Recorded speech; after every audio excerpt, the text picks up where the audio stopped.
Hello guys. Magbibili kami na Let the key. Let's see. Wala, wedding na siya. So ayan guys, ayan ang ganda ng view pagka morning. Ayan, so today is masama ang pakiramdam natin guys.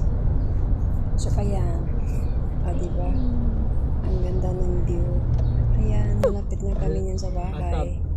Pauwi na kami yan guys. So wala tayong gawa guys kasi ayan, so enjoy the life na lang mga guys. Ayan, ang ganda talaga na ng view pagka nasa malapit sa sa dessert. Sa dessert. Ayan, tingnan yung mga ibon. Yung ano yan sa atin na pangalan na ibon. Basta yan na yan sila nagsilipadan na sila. Ayan, nandyan na kami malapit sa Panglisya.